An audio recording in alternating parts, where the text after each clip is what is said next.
Engineering. Okay. Now, why they are so late to join in other department?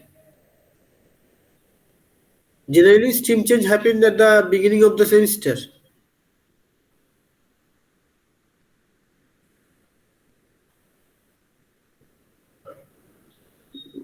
I don't think so. At least at the middle of the semester, not at the end of the semester. This time we have already completed all the subject and only the examination is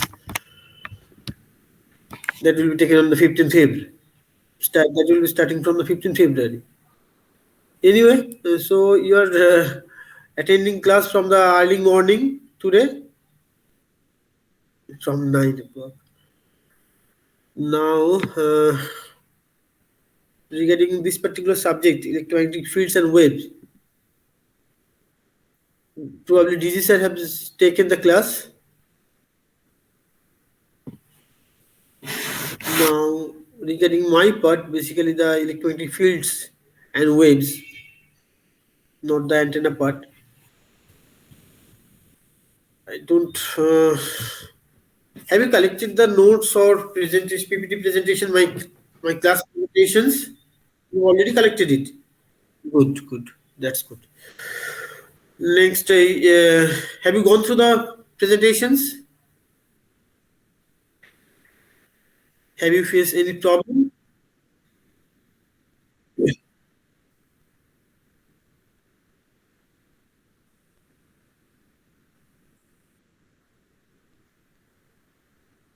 Yeah, yeah. Cylindrical.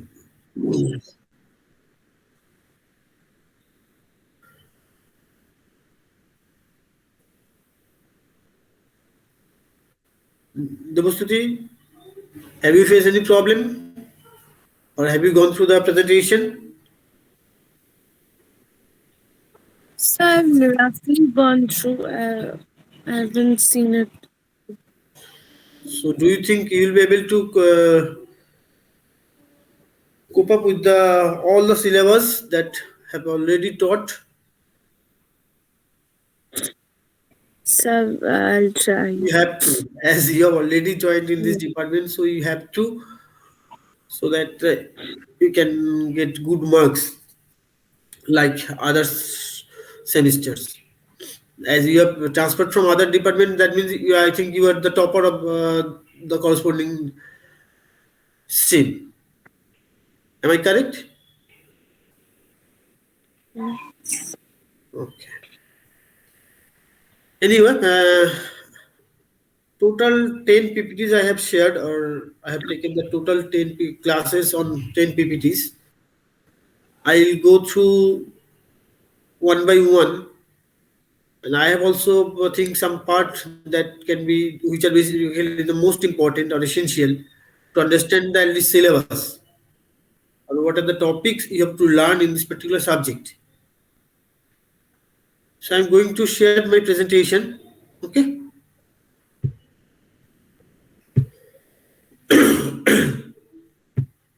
Now you can switch off your video. Otherwise, it will take lots of bandwidth.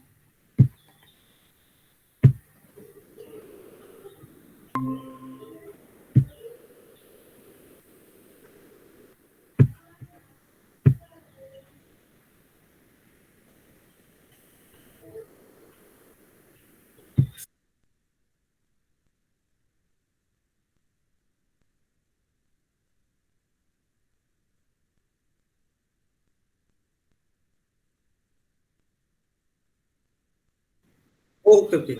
My PPT is visible.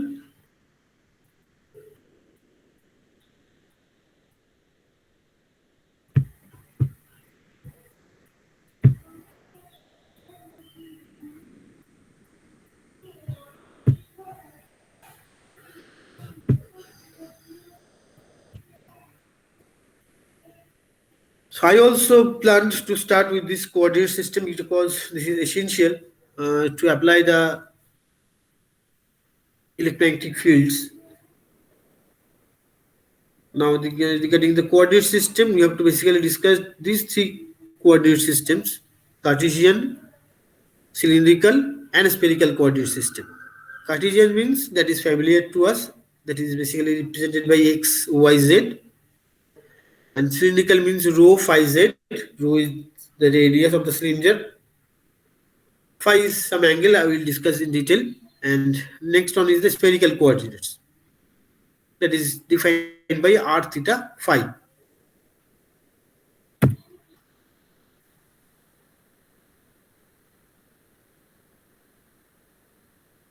Now, as you know, in Cartesian coordinate, basically the three axes it was mutually perpendicular to each other.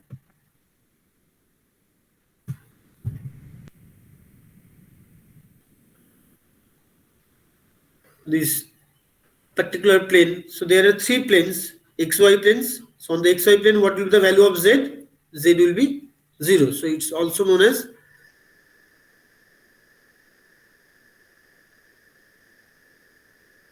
z0 plane.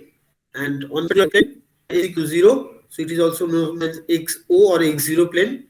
And this particular plane, that is xz plane, that is on this xz plane, what will be the value of y? Y equal to 0. So it is also known as y0 plane or yo plane. Well, we can represent in point. So if we, for example, if we consider 2 points P and Q,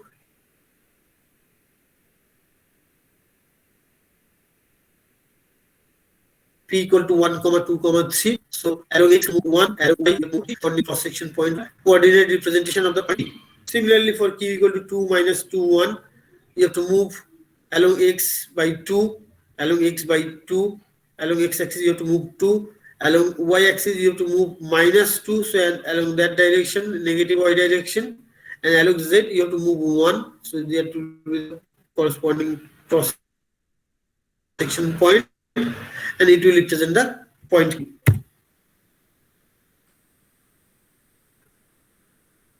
Now,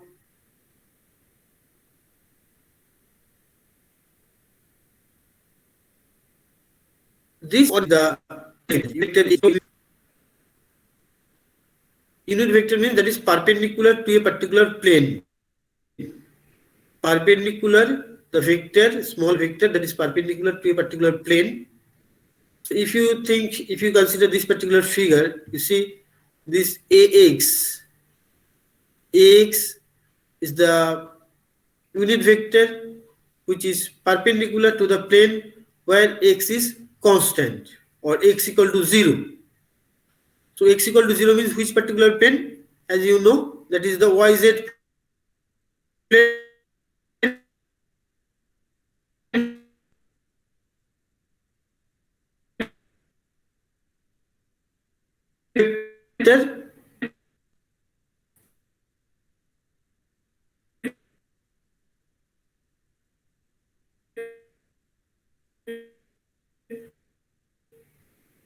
So you see this particular plane along x perpendicular to the plane. If you compare particular vector equal to 0 means which particular plane? That is the plane xz. Okay, this xz plane.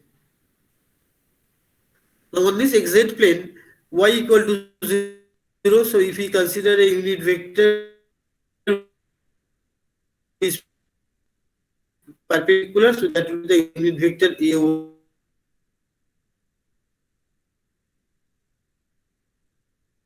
along x-axis.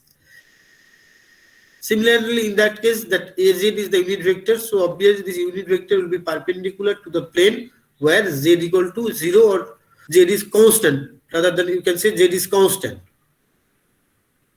So any xy plane, if you consider that any xy plane, where particularly in that case, if you consider this particular plane on the xy plane, that is x1, y1, and if you put any particular value at this point, so that particular plane, on this particular plane, z is 0, or you can say z is constant. So the unit vector along z axis, which is perpendicular to the xy plane, will be called the unit vector az.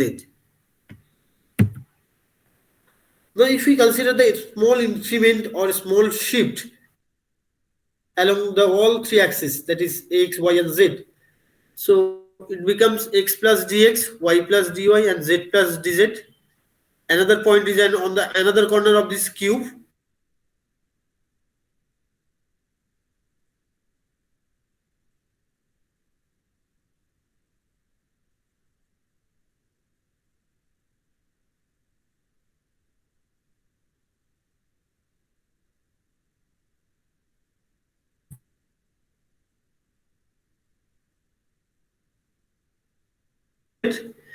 Similarly, the surface with differential area, that is dx into, if you consider the areas of the corresponding surface, there will be three surfaces. One is dx dy, dy dz, and dx dz. These three surface with differential area. And these are the increment in the length. As I have mentioned, x is increased by dx, y is increased by dy, and z is increased by dz.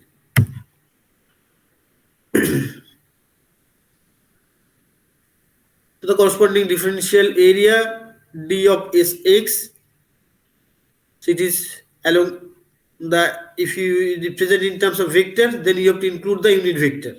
So that's why ax is included. Similarly, d of sy, it is along the unit vector ay, so unit vector ay is included. This az is also included. Next one is the cylindrical coordinate system. Okay, in the cylindrical coordinate system, it basically consists of three planes.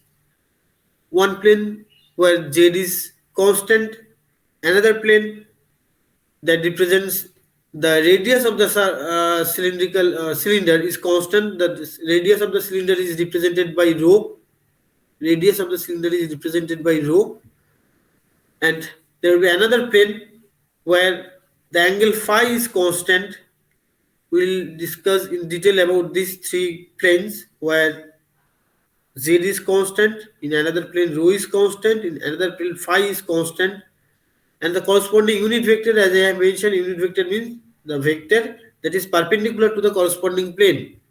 So the vector, unit vector a rho, means this particular vector is perpendicular to the plane where rho is constant. A phi is the unit vector. Phi means the corresponding unit vector is perpendicular to the plane where phi is constant. Similarly, az is the unit vector to the plane where z is constant. The unit vector means the small vector that is perpendicular to a particular plane where the corresponding parameter is constant. For example, this a rho, a phi, az. A rho is the unit vector to the plane where rho is constant. A phi is the unit vector to the plane where phi is constant, and az is the unit vector to the plane where z is constant. Now you see, there are three planes have been highlighted particularly. If we first consider the Cartesian coordinate system x, y, z. Hello, am I audible? Okay. You should reply or you should respond to my queries. Okay. Otherwise, next in this case, there are three planes where three planes. You first consider the plane with z equal to constant. This is x-axis, this is y-axis, this is z-axis. We have considered a cylinder. We have considered a cylinder of radius rho.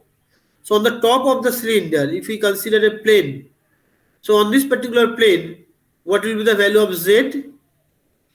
What will be the value of z? Please reply. Not a. Z will be a constant value.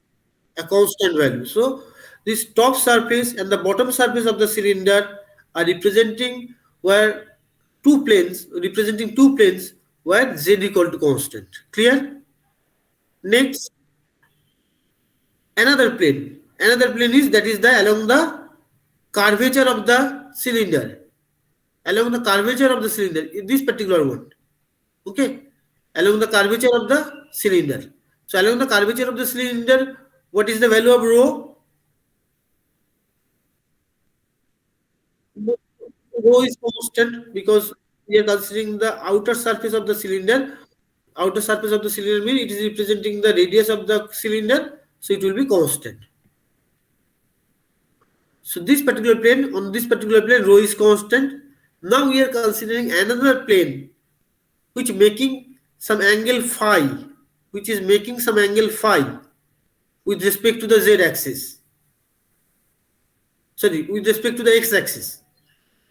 We are considering a plane which is perpendicular to the xy plane, which is perpendicular to the xy plane, and it is extended along the z axis. So this particular plane will make some angle phi with respect to the x axis, with respect to this x axis. So on this particular plane, what will be the value of phi? Phi will be constant. Now you can move this plane. So if we, instead of this particular point P, if we consider the point at this position, the phi will be different. Okay. So phi may change, but on this particular plane, for a particular plane, phi will be constant. So now we will consider the corresponding unit vector. Now, as we have mentioned that we are considering a cylindrical system with radius of rho. Now, so what are the three planes? This is the top plane and the bottom plane where z is constant. There is another plane, that is the outer surface of the cylinder where rho is constant, and another surface that is marked by this dotted line. This plane makes an angle phi 1 with axis x. So now you consider, or you can easily draw the unit vector for the corresponding plane. So first, if you draw the unit vector where z is, you have to now draw a unit vector to the plane where z is constant. So on this top surface and bottom surface, z is constant, so that will be the perpendicular line. Okay. So that is the az unit vector to the z, to the plane where z is constant. So and it will be parallel to the z axis. Now next, a rho will represent the unit vector which will be perpendicular to the plane where rho is constant. The rho is constant is on the outer surface of the cylinder. So a rho is the perpendicular to this particular curvature plane. And what about the phi? That phi will make 90 degree or perpendicular with this plane, with this particular plane where phi is constant. So these are the three unit vector for a particular point on the cylindrical surface.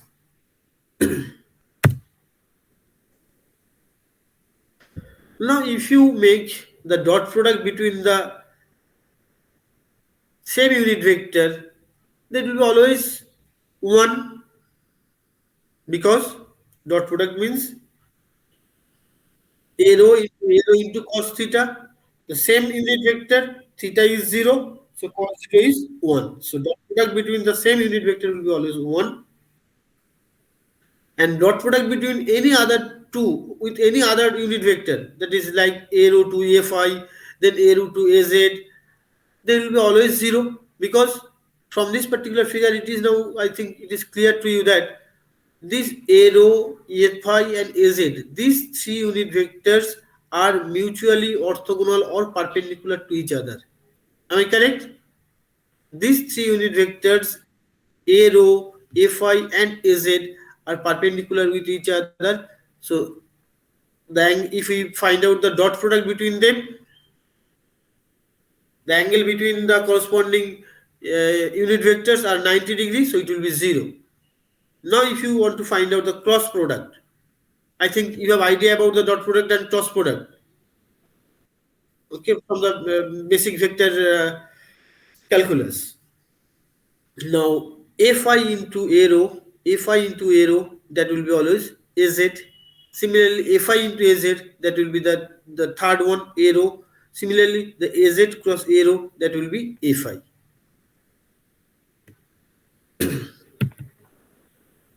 Now once again we have to now consider the differential increment. Differential increment means cylindrical coordinate, 3 parameters rho, phi, z, they are increased by d rho, d phi, dz. So if we consider this increment in the corresponding 3 parameters, what will be the differential volume increment? Now if we consider this differential volume as per the coordinate system, that will be r d theta or r theta. So as the phi is increased by d phi, So this particular angle is d phi.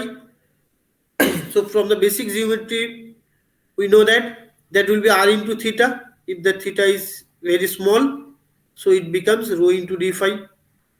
Now it is increased along z axis by the dz. It is increased by d rho along the rho axis, or by its radius is increased by d rho. So if we consider this volume, differential volume increment, what will be the differential volume increment? That will be rho into d phi into d rho into dz. That is mentioned in this particular dv, differential volume increment for a cylindrical coordinate system. Rho into d phi into rho into d rho into d phi into dz.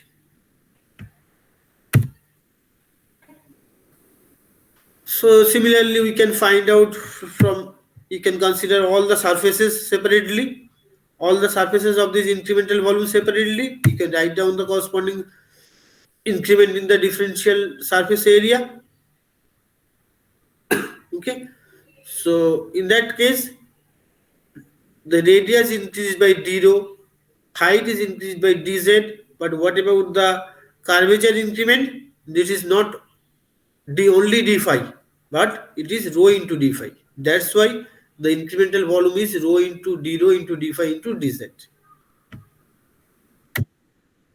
or theta phi. That is mentioned in this case also. If the angle is increased by d phi and this radius is rho, then how we can get this curvature?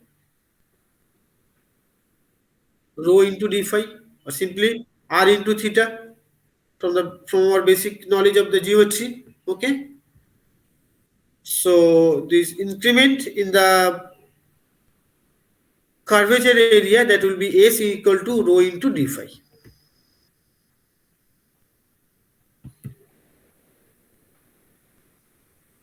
Now there are three surfaces have been represented: ds rho, ds phi, ds z. ds rho means on this particular surface. So on this particular surface, that is this curved surface, on this particular curved surface, one side is rho into d phi, another side is dz. So it will be, what will be ds rho? It will be rho into d phi into dz. And on this particular plane, what will be the unit vector? That is, a rho is the unit vector. So it will be ds rho equal to rho into d phi into dz into a rho. That means now we are representing it in terms of vector. But previously, you see this rho into d phi into d rho, it is not represented in terms of vector, rather only the area of the surface. But now in this particular slide, we are presenting it in terms of vector, so it becomes ds rho equal to rho into d phi into dz into a rho. Similarly, ds phi, dsz, all the unit vectors are also mentioned in this particular figure. I think there will be no problem to understand about this incremental surface area in terms of vector. So the corresponding vector, unit vectors are represented. This is the a rho, this is a rho, this is a phi, and this is az.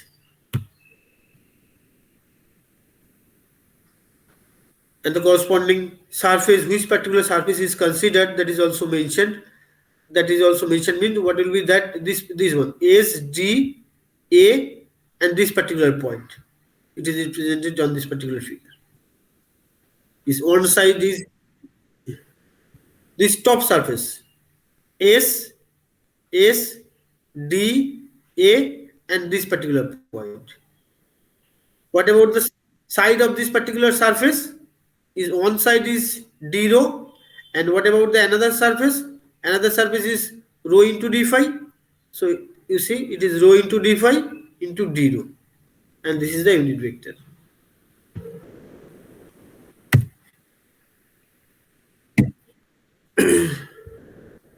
Why is curved like that?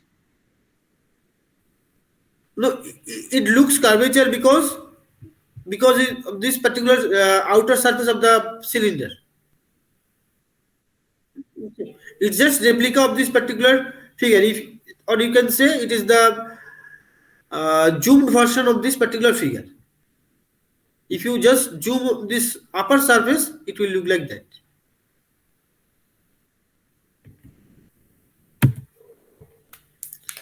Now simply, now we have to correlate this cylindrical coordinate with the Cartesian coordinate system, because we are already familiar with the Cartesian coordinate system where three axes x, y and z, they are mutually perpendicular with each other.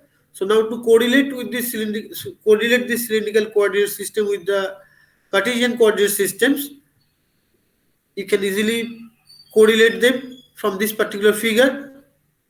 This is the radius of the cylinder rho. This is the angle phi. So what will be this particular axis? The axis along this particular arm of this along x-axis. What will be? It will be rho into cos phi. So that means other one will be rho into sin phi. So from this particular figure, you can easily write down that what will be x equal to x equal to rho into cos phi. What about the y equal to rho into sin phi. What about the z is same, z will be same. In Cartesian coordinate system, these are the three parameters x, y, z. Okay. In cylindrical coordinate system, what are the parameters? Rho, phi, and z. So now we are establishing the relation between the Cartesian coordinate parameters and the cylindrical coordinate parameters. So from this figure, we have already find out that x equal to rho cos phi, y equal to rho sin phi. So what will be z? Z will be equal to z because there is no change along z axis. Okay. So in that way, so what will be the rho from this equation? You can easily find out rho equal to root of x square plus y square. Phi will be equal to tan inverse y by x, and z equal to z. That means that this set of equation is representing, on the left hand side we have written the Cartesian coordinate parameters. On the right hand side we have written the cylindrical coordinate parameters. But on the next set, you see, on the left hand we have written the cylindrical coordinate parameters. On the right hand side we have written the Cartesian coordinate parameters. Okay. So these are the relations. I think now there is no doubt regarding this cylindrical coordinate system and its relation with the Cartesian coordinate system. Okay. Sorry.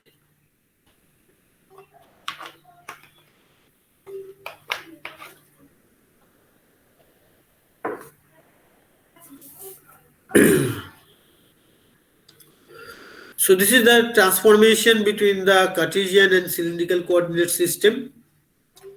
So what will be the a rho? A rho will be ax into cos phi plus ay into sin phi.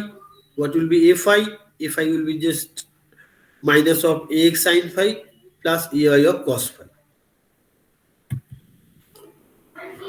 So you can represent this transformation equation in terms of matrix format also, in terms of this matrix format also. So in that case, this rho phi z, that means the cylindrical parameters are written on the left hand side and the Cartesian coordinate parameters are written on the right hand side. You can also done the reverse also, that is ax, ay, az, this Cartesian coordinate system or coordinate parameters on the left hand side and the cylindrical coordinate parameters are on the right hand side. Now I am skipping the other part of this particular slide, otherwise I will not be at least give you some idea about the whole syllabus. Very difficult task. Okay.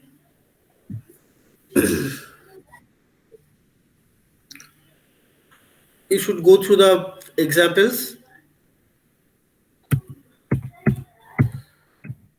Next one, I have thought about the divergence theorem in lecture 4. Okay. So I am skipping from this particular slide. Wait, I have to open it using the PowerPoint 7. Otherwise,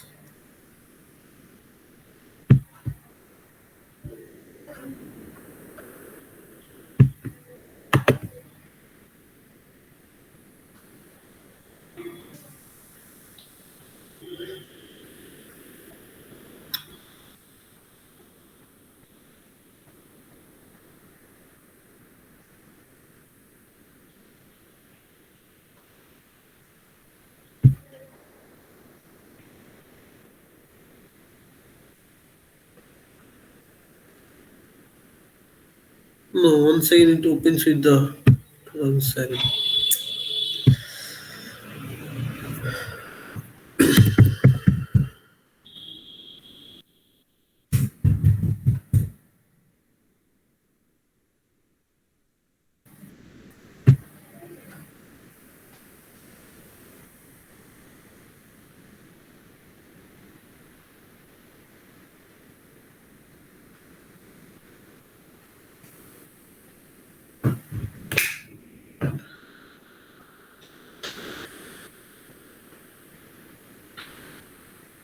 Now, this particular subject is very crucial, okay, for the EC student, because depending on this particular subject, you have to learn the antenna, you have to learn the microwave, you have to learn the radar.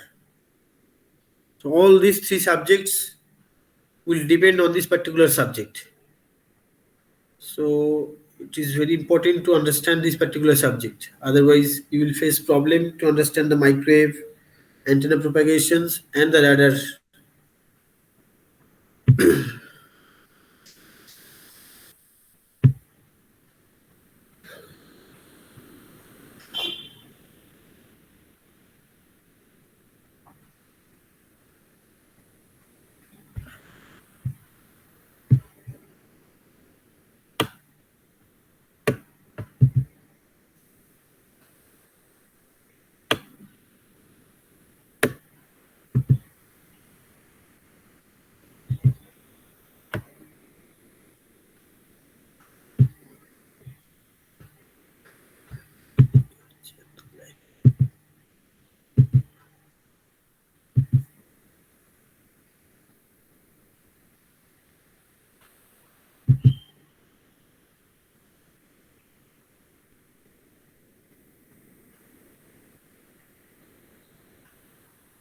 I open the L5, L4. I need to open the L4.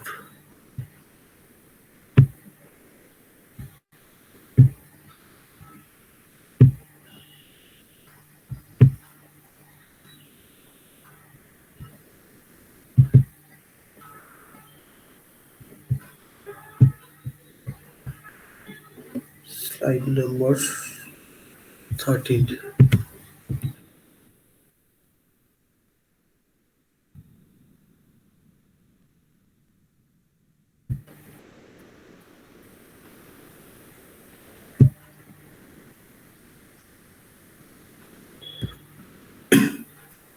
Now I'm basically skipping the vector representation part and directly moving to the divergence theorem, because this particular theorem is applicable or useful to establish or to prove the Maxwell's equations.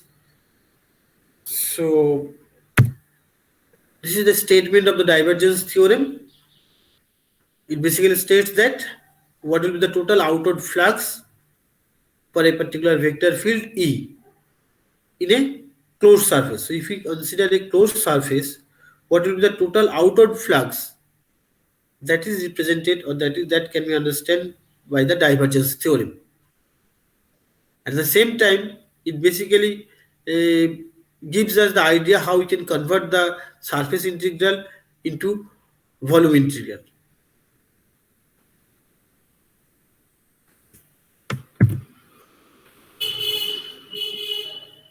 So it basically represents the total outward flux from a closed surface S. So if we consider a closed surface S, then the total outward flux through the closed surface, that will be same, that will be equal with the volume integral of the divergence of the corresponding vector field. So in mathematical terms, the surface integral of E dot ds, that will be equal to volume integral of divergence of E dv. So divergence of E, it stands for the divergence of the vector E. That means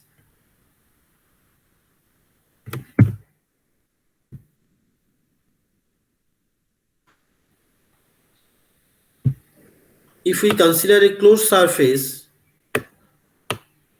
S and the electric field vector is E, that is surrounded by this particular, enclosed by the surface S, then what will be the total outward flux?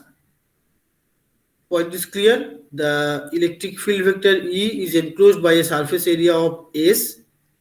Then the surface integral of E dot ds, that will be equal to divergence of E dv. So basically this divergence theorem gives you the clue how we can convert and surface integral to a volume integral. Surface integral to volume integral. At the same time, it says that the total outward flux through a closed surface. Total outward flux, how we can get the total outward flux? That is integration of E dot ds. The total electric field that is enclosed by the surface area S. So the total, what will be the total outward flux? That is integration of E dot ds. Then that will be equal to the divergence of the electric field, divergence of the volume integral of the divergence of the corresponding electric field. dv is representing the volume integral, so it is basically on the right hand side we have written the volume integral of the divergence of the electric field. So that is the divergence theorem. It gives us the idea about the total outward flux through an enclosed surface, as well as it gives us an idea how we can convert and surface integral into volume integral.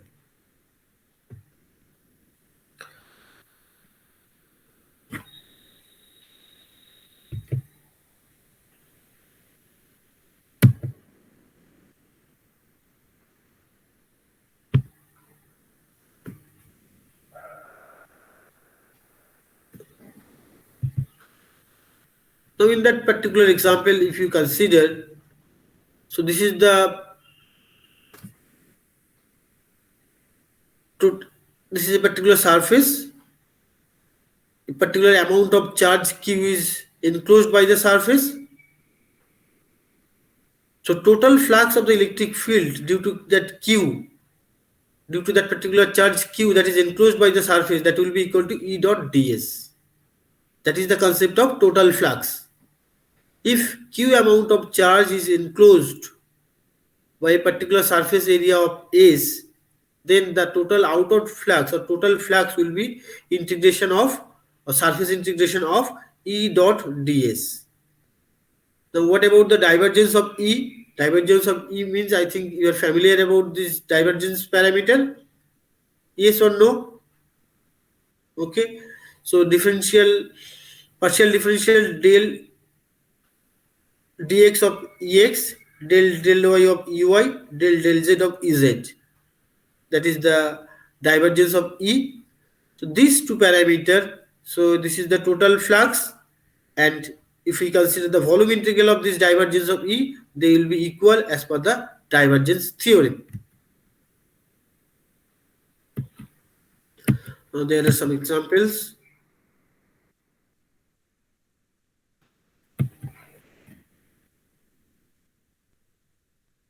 The curl of a vector, you have idea about the curl of the vector? At least basic idea.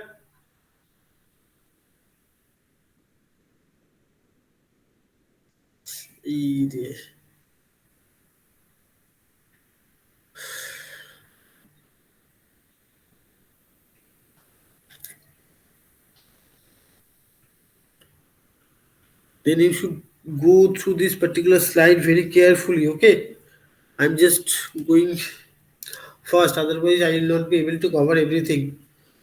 Now this curl of a vector means it's basically represent the axial rotation. Suppose this is a point P that is enclosed by a surface area, this particular enclosed surface. Then if you move from particular point, say from A to B, then B to C, then C to D, then D to A, that will represent the total closed contour. How we can find it? That is by B dot dl. So B dot dl will be equal to integration of A to B, integration of B to C, integration of C to D, and integration of d to a over this b dot dl. Now this curl b is over this particular 1 by del s is the unit area. So curl is the basically represents the axial rotation of a vector. It has some along with the amplitude. It must have the direction also. So direction of the curl of a vector will be always along the normal of the corresponding surface. In which particular surface we are going to find out the curl of a vector.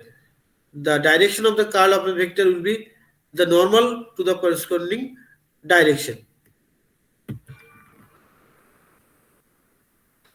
So these are the normal vectors equations. And this curl of A in terms of Cartesian coordinate, in terms of cylindrical coordinates, and in terms of spherical coordinates.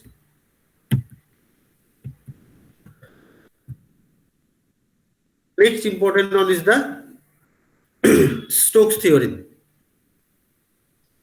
Like the divergence theorem, it will give us the idea about the conversation from surface integral to line integral.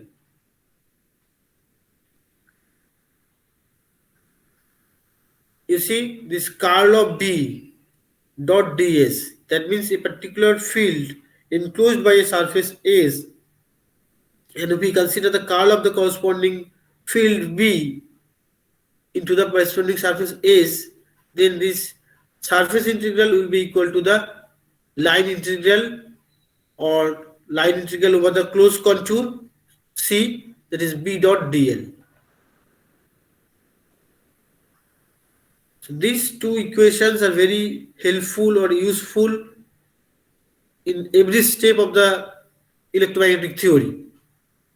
Curl of B dot ds equal to B dot dl. This is the Stokes theorem. This is basically represents how we can convert a surface integral into line integral. Line integral over the closed contour. When there will be some circle over the integration sign, that means it represents the integration over the closed contour. Okay. So this, you should note these particular points, whatever I am discussing today. At least you should cover, you should try to cover this part: coordinate systems, divergence theorem, Stokes theorems. Till now we have discussed. After that we will discuss the Coulomb's law and other things. You should note that one. Okay. The coordinate system, divergence theorem, Stokes theorem. Next I have to skip all these things and I will move to the directly to the Coulomb's law.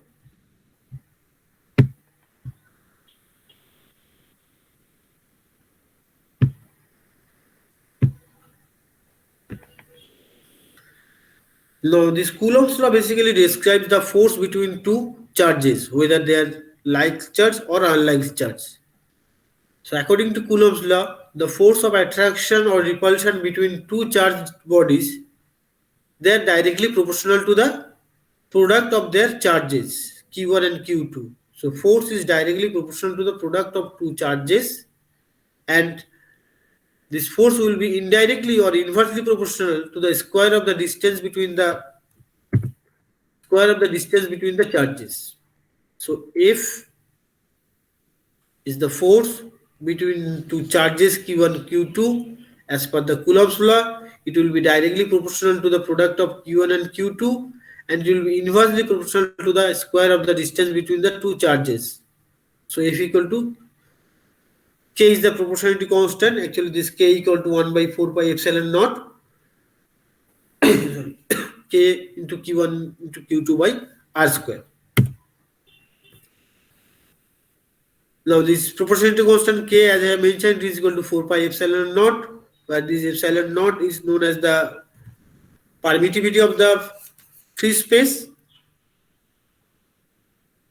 So this epsilon is basically 8.854 into 10 to the power minus 12 Coulomb square per Newton per meter square. And as K equal to 1 by 4 pi epsilon naught, so if you include 1 by 4 pi into this epsilon naught, it will comes around 9 into 10 to the power 9.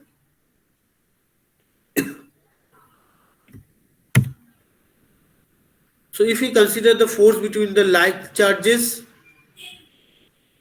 means both charges positive, both charges are negative, so there will be repulsion. And what about the unlike charges? If we consider the force between two unlike charges, that is one is positive, another is negative, they will attract with each other.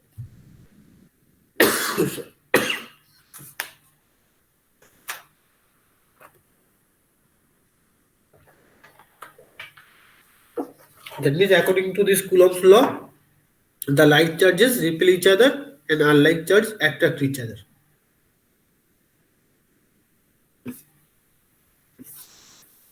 After Coulomb's law, we'll directly move to the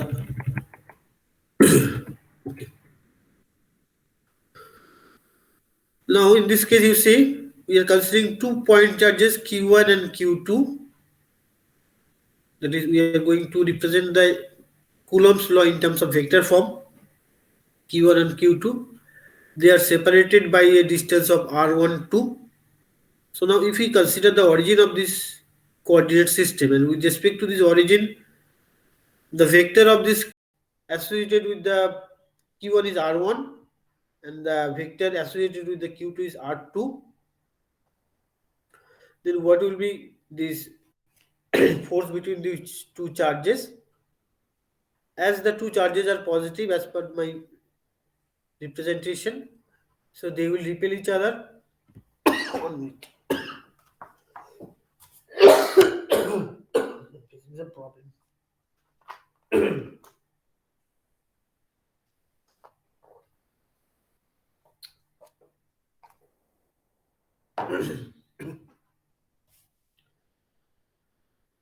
So they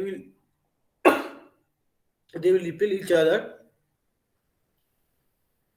Force on Q1 due to Q2 is F21 and force on Q2 due to Q1, that is F12. So now if we want to find out this F12, that is the force acting on Q2 due to Q1,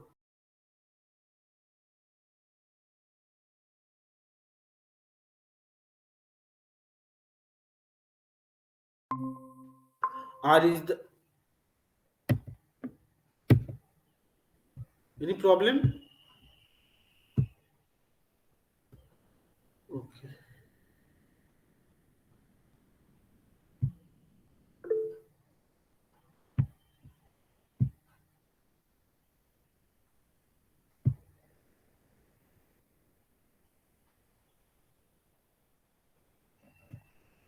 Now am I audible?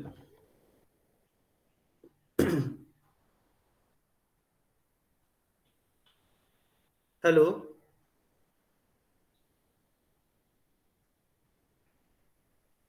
Am I audible to you?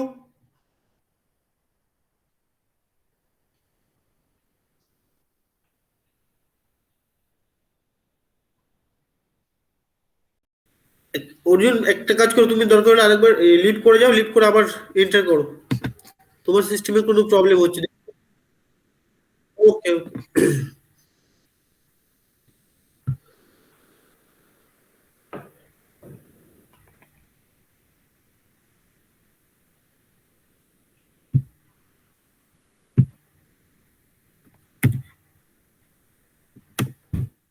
So this force between these two charges will be equal to Q1 into Q2 by 4 pi epsilon r square. R is the magnitude of this particular vector between this Q1 and Q2. And as you know how we can find out this magnitude, basically this vector r12 means using the triangular law of the vector addition. We can apply the triangular law of vector addition. So r12 will be equal to r2 minus r1. What will be the vector r12? R12 will be equal to vector r2 minus r1. So if we consider the magnitude of the corresponding vector is r, that means r equal to mod of r12. And what will be the corresponding unit vector? We can find out the unit vector by dividing the corresponding vector by the magnitude of the corresponding vector. So the unit vector along the corresponding vector r12, that is A of r12, that will be equal to vector divided by the magnitude of the vector. It is very important to remember this particular unit vector calculation. Unit vector equal to the vector by the magnitude of the corresponding vector. So by, if we consider this value, if we put this value in the previous equation, so it will become q1 into q2 by 4 pi epsilon naught. Now in place of ar12, ar12 is the unit vector along this particular force, so that will be equal to r12 by rq. Now what is the r12? R12 is the difference between the two vector r2 and r1, so r2 minus r1. And what about the r equal to mod of this r2 minus r1, so r2 minus r1 cube.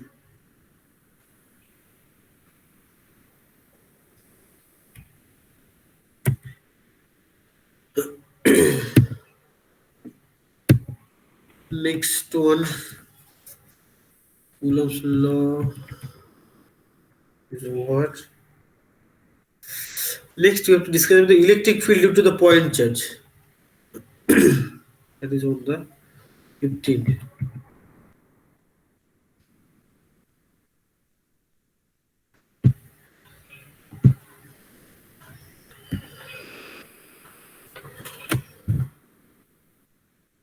Now we have to discuss about what will be the electric field due to a particular point charge.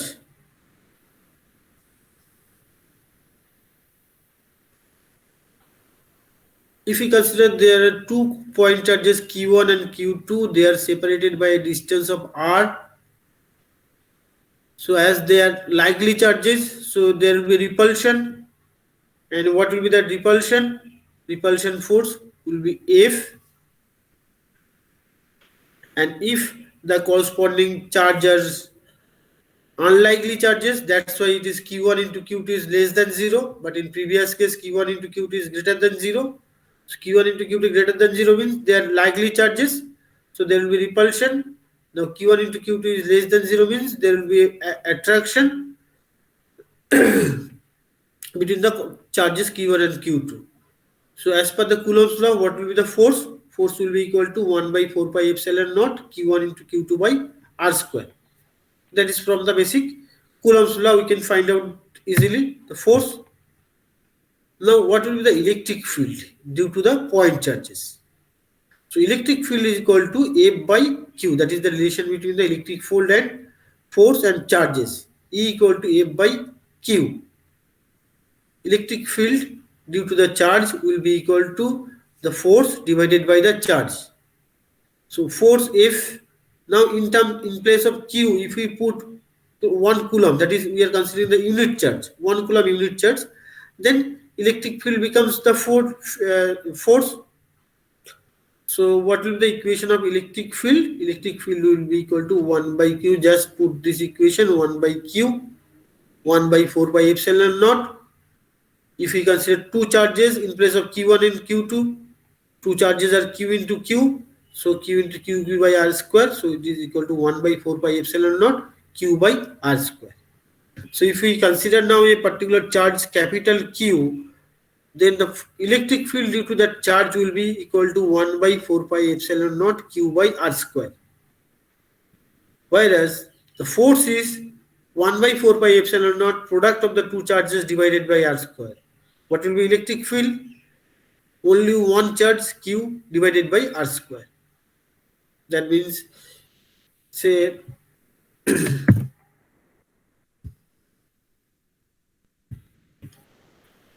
there is a point charge, it is Q.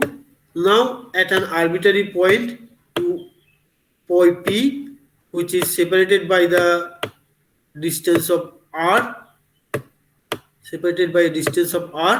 then what will be the electric field at this particular point? At this particular point, what will be the electric field? Electric field will be equal to this equation. That will be represented by this equation. E equal to 1 by 4 pi epsilon naught Q by r square. So in case of positive charge, if this particular charge is positive, if this particular charge is positive, okay, if this particular charge is positive, if this particular charge is positive, then what will be the electric field? Electric field lines. These are called electric field lines. Electric field lines will be outwards. That particular point is very important to you have to remember it. So in case of positive charge, what will be the direction of electric field lines? Outwards from the charge position. Now in case of negative charge, that field lines will be inwards. That field lines will be inwards.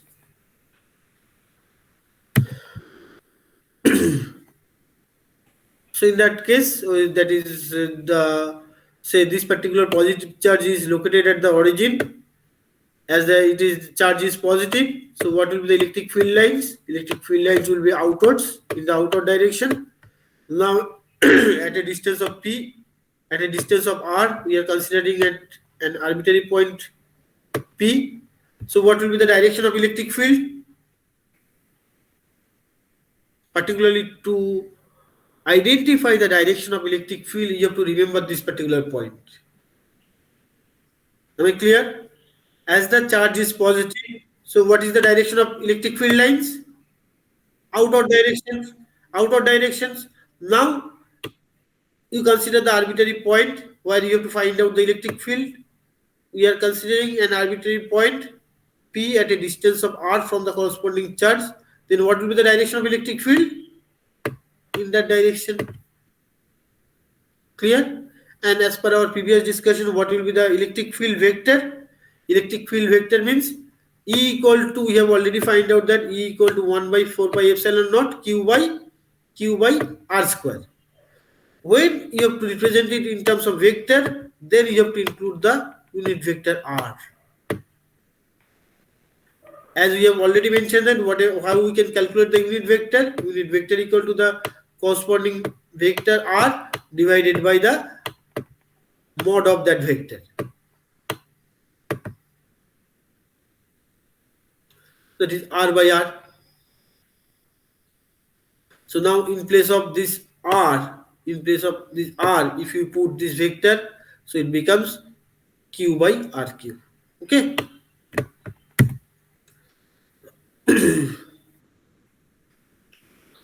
Now,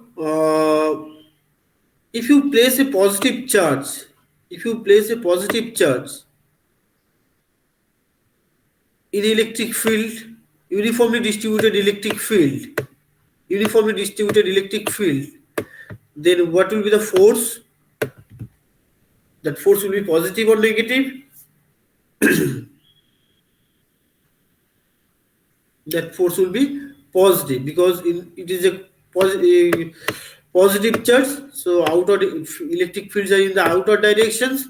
So force will be in that direction. The force will be positive. That is F equal to Q into E. But if you apply a negative, if you put a negative charge under the uniformly distributed electric field, then what will be the direction of force? The direction of force will be in the opposite direction of the electric field, because in that case the electric field lines due to the charge is inward direction. So these points are very important. You have to apply this concept at various points very frequently. Positive charge means if you consider a positive charge, then what will be the corresponding electric field? Electric field will be in the outward directions. This is the direction of electric field. Now, in place of positive charge, if you consider a negative charge, what will be the direction of electric field lines? Electric field lines will be inward.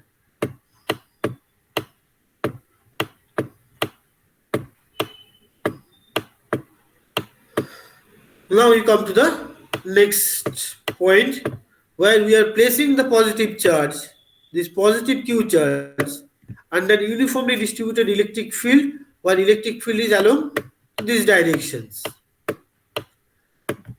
Then what will be the force on this particular charge due to the electric field? As per the equation, we know it will be Q into E, but the question is what should be the direction of that force? The direction of force will be along the direction of electric field. That's why it is F, F equal to Q into E. Whereas if you put the negative charge under an uniformly distributed electric field, the direction of force and direction of electric field will be opposite. Is it clear? In case of positive charge, direction of electric field and force will be same. Not F equal to E, rather I am mentioning the direction. If you place a positive charge under a uniformly distributed electric field, then the direction of force and direction of electric field will be in the same direction. Whereas if you put a negative charge under the electric field, uniformly distributed electric field, the direction of force and direction of electric field, they will be opposite to each other. This is the direction of electric field and that will be the direction of force. Is it clear? Now, if fooled due to point charge is over, next we will discuss about the line charge, surface charge. These are some problems, very important problems I have discussed in the class. Now you have to go through the corresponding examples. No, this one. Line charges, surface charge and volume charge. So total, what will be the total line charge density?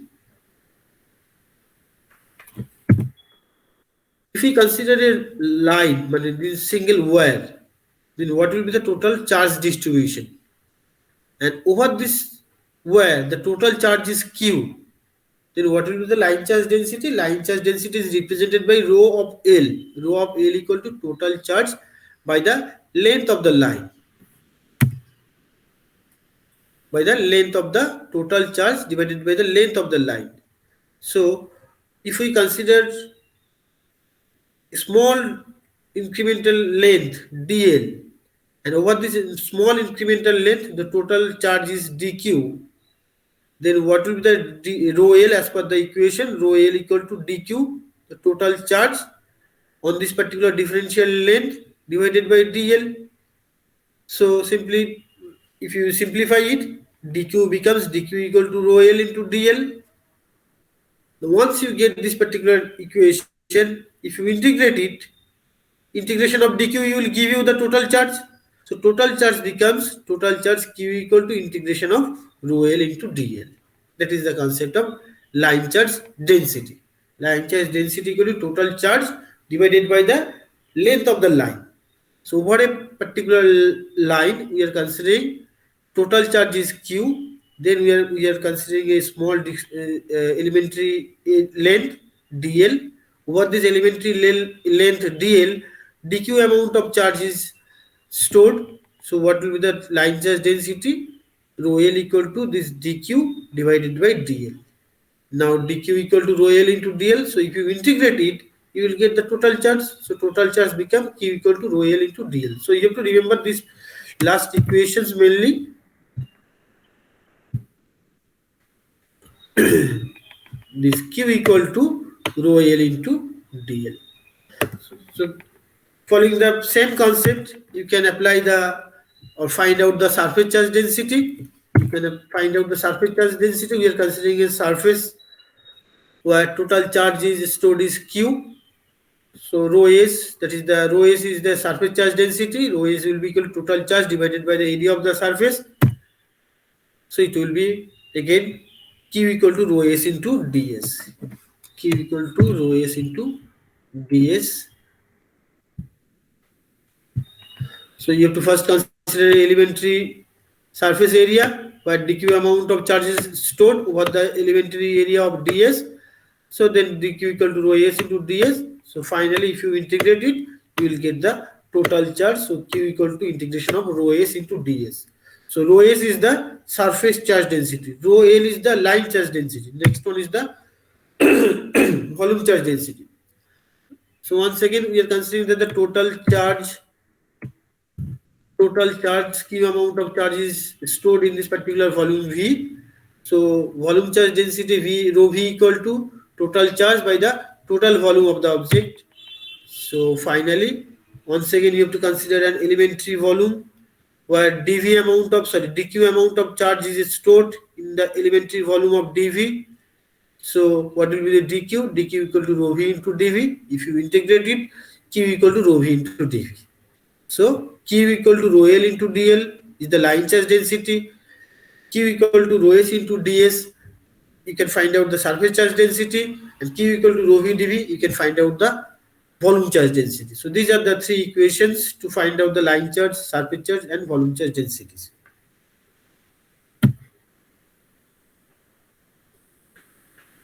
Okay, one more point to find, in particular, when you have to deal with some problems, you have to find out this dv, that is the elementary volume.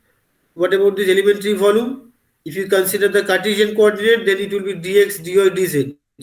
If you consider the spherical coordinate system, it will be r square dr d theta into d phi. If you consider the cylindrical coordinate system, then it will be r dr d phi into dz. So you have to apply it accordingly.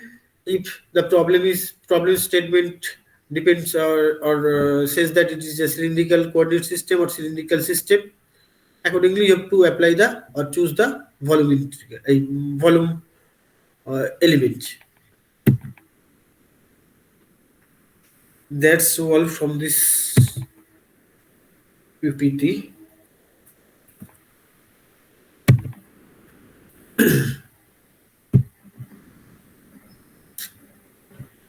পুরোটাই বেরিয়ে যাচ্ছে।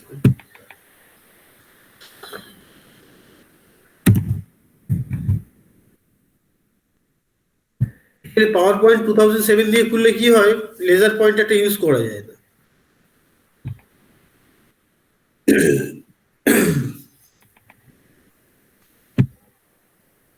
L5 হলো, next we will discuss on L6.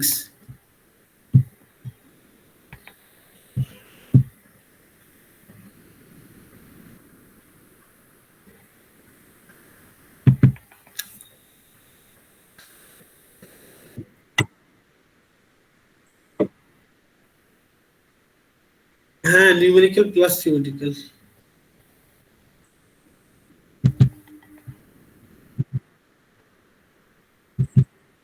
ওগুলোর application গুলো আসবে, directly ওখান থেকে সেরকম কিছু থাকবে না। নিউমেরিক্যাল সলভ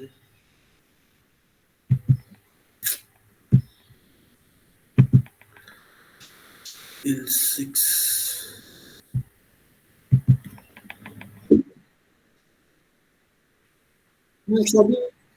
সবই ওইরকম ভাবেই আসবে, যেমন স্টোকস থিওরেম বা ডাইভারজেন্স থিওরেম ডাইরেক্টলি ডিসকাস করলাম না, ওগুলো তো সবই ভেক্টরের application.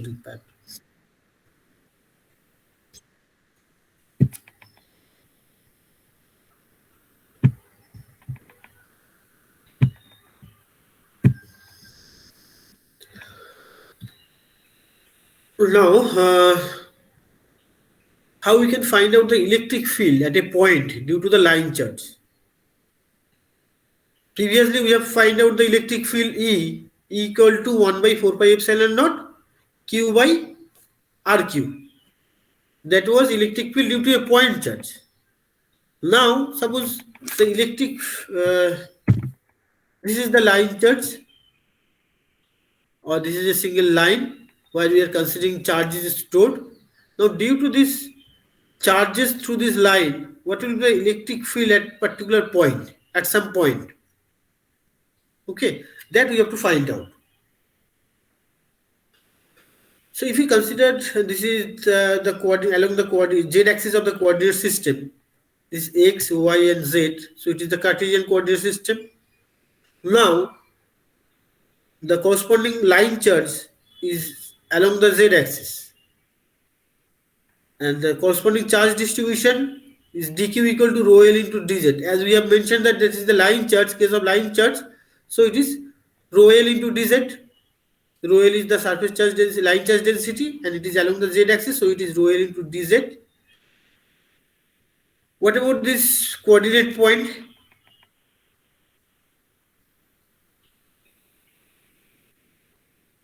You see, we are considering the cylindrical coordinate system.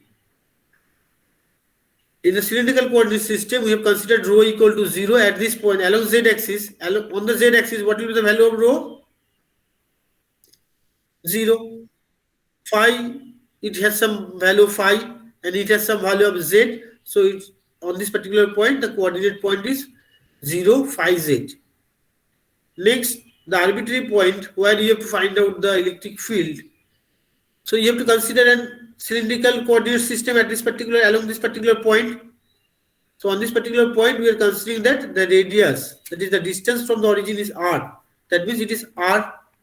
Rho becomes r, and this angle with x-axis is phi, so it is phi. And what about the z? As per my drawing, you see this particular arbitrary point is on the xy plane, is just on the xy plane. So on this xy plane, z equal to 0, so its coordinate point is r phi 0. Now, as per our previous discussion, what will be the electric field? Electric field equal to 1 by 4 pi epsilon naught dq by r square into the unit vector r cap.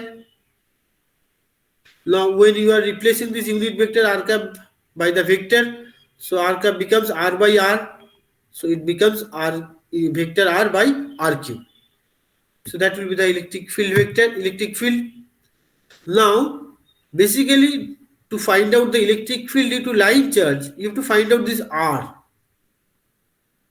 All other things are you will get from the basic idea how we can find out the electric field due to a point charge, that is E equal to 1 by 4 pi epsilon dq r square, dq by r square into r cap. R cap is the unit vector, so unit vector থেকে আমরা কিভাবে লিখতে পারি? Vector r by the magnitude of the vector r, so it becomes r cube. Now the question is how we can find out this r vector. The r vector means that is the this particular vector difference between this particular vector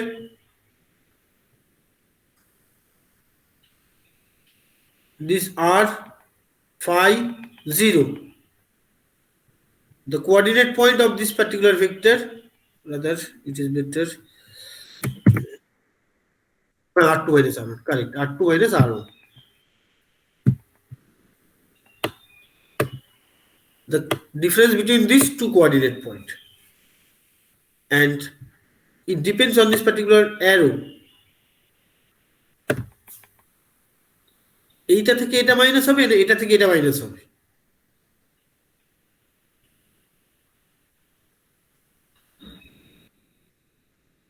The point on which you are interested, that is the main point.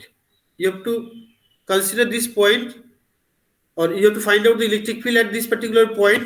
So to find out the vector r, you have to find out the difference between these two coordinate point of the arbitrary point p and the coordinate point of the elementary length. So this r phi 0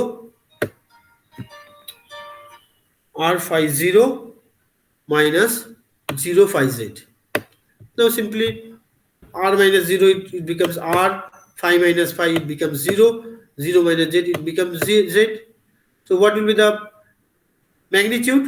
R equal to root of r square plus z square. So in these equations, basically you have to put this r vector and this r cube. So what will be the dE? dE equal to 4 pi epsilon naught dq. You see this r equal to root of r square plus z square.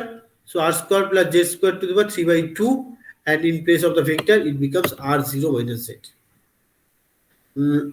Now dq equal to, you know how we can represent this dq? dq equal to, in terms of line charge density, dq equal to rho l into dz. So this dq is replaced by rho l into dz. So that's the way you can find out the electric field at a point due to the line charge.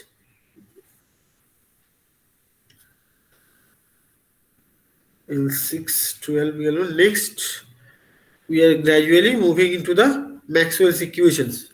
Whatever we are doing, we are basically the target is to establish the four Maxwell's equations. Okay, so these are the basically the steps to moving towards the Maxwell's equations.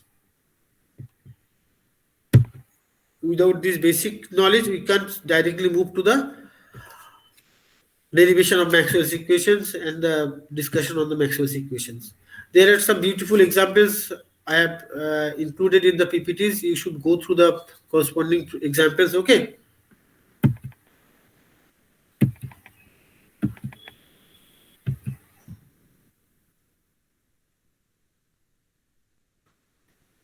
Oh, that one should be discussed, I think, otherwise.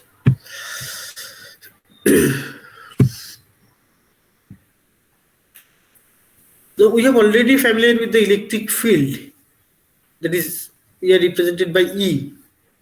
Now, what is the relation between this electric field and electric flux density?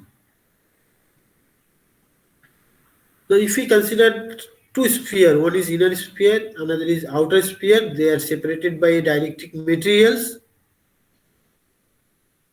Now, if you put some amount of charge Q into this inner sphere, if you put some charge into this inner sphere, and if you observe it after some time, you will see that that charge is displaced from this inner surface to the outer surface. The situation is clear. There is a one inner sphere and another is outer sphere. They are separated by some dielectric material or dielectric media. Now, if we put some amount of charges into this inner sphere, that charges will be displaced to the outer sphere. The charge, total amount of charge that is displaced from the inner to the outer sphere. That is known as the electric flux. And the electric flux density, then it is defined as the amount of charge displaced per unit surface area. The point that I have mentioned, that when we are placing some charge into the inner sphere, it will be displaced from this inner sphere to the outer sphere. That amount of displacement, this amount of charge displaced per unit surface area, that will call the electric flux density. And this displacement of charge from one point to another point, that is known as the electric flux. When we are joining the term density, so electric flux density means amount of charge displaced per unit surface area. Okay. So how we can represent this electric flux density? By the amount of, by the parameter D. What will be the relation? T will be equal to Q by 4 pi R square. Q is the amount of charge that was stored into the inner sphere, and R is the distance between, or R is the amount of displacement, you can say. R is the amount of displacement of the charge from inner sphere to the outer sphere. So D equal to Q by 4 pi R square. And we have already, so D is the Q by 4 pi R square. This is the electric flux density. E is the, capital E is the electric field, and D is the electric flux density. So D equal to Q by 4 pi R square. This is the magnitude. Now, if you have to replace, if you have to present it in a vector form, the vector D equal to Q by 4 pi R square, simply you have to include the unit vector R cap. Okay. Now, we have already familiar with the electric field term E equal to 4 pi epsilon naught Q by R square into R cap. So now, if you compare this equation, if you compare these two equations, equation number 1 and 2, what will be the relation between this electric flux density and electric field? D equal to epsilon 0 E. I think you are familiar about these equations. D equal to epsilon 0 E, but from this discussion, I think it will be clear how this particular relation is established. electric flux density, that is equal to amount of charge displaced per unit area, that is the electric flux density. So D equal to Q by 4 pi r square. Next you write it in terms of vector, D equal to Q by 4 pi r square into unit vector r. And as we are already familiar with the electric field vector E, what is equal, that is equal to 1 by 4 pi epsilon naught Q into Q by r square into r cap. So if we compare this equation, these two equations, the D will be equal to epsilon into E. In general, it is written as epsilon 0 into epsilon r when we have to consider the, apart from the free space, we have to consider some other media with the relative permittivity of epsilon r. Now I am not moving to this electric flux. Electric flux. Oh, that is also important, I think, to enter into the Gauss's law. Electric flux means then electric flux, suppose this is a, we are considering a surface area S, okay, and through this surface area or this particular surface is placed under an uniform electric field. This pink line is representing the electric field lines. They are uniformly distributed, and in this particular uniformly distributed electric field, if we place a surface with area of S, then what will be the electric flux? Electric flux psi, that is equal to E dot S. Okay, E dot S means obviously the dot product between the two vector. What is S? S is the unit vector to this surface. Okay, to this particular surface. So as per this drawing, what is the angle between E and S, or E and, what is the relation between E and S?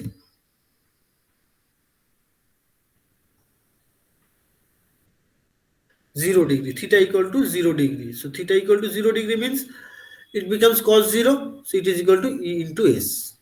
Psi equal to E into S. But that may not be the case for in every situations. The angle between E and S may vary depending on the situations. So we have to consider the generalized case. Like say in that case we are considering a curved surface, and we are considering that the curved surface is placed under an non-uniform electric field, like that. So what will be the electric flux? That will be d psi. What will be the equation? D psi equal to E dot ds. Now instead of considering the entire surface, we have to consider a elementary surface area ds, where ds is the elementary unit vector to this elementary surface area. So d phi equal to E dot ds. So what will be the total flux? Simply you have to integrate it. So psi equal to integration of d psi equal to E dot ds. So the integration of E dot ds, that particular term, integration of E dot ds will give you the total electric flux psi. Okay. So to find out the total electric flux through a particular surface, what you have to do? You have to apply the surface integral of E dot ds. So the three different condition is mentioned here. In that case, you see angle between S and E is 0. In that case, the angle between S and E is 90 degree, and in that case, there are some arbitrary angle theta. So in that case, is the total flux will be E into S. In that case, what will the total flux? Total flux will be 0. So that means if I ask that what will be the flux, electric flux, if the surface area is parallel to the electric field lines, what will be the total flux that will be induced in a surface if the surface is kept in parallel with the electric field lines? No flux. That is the case 2. Okay. And what will be the maximum amount of flux can be induced in a particular surface?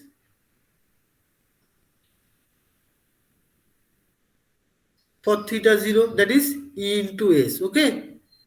That is the maximum amount. So the amount of flux induced in a particular surface, that will vary from 0 to Es. Okay.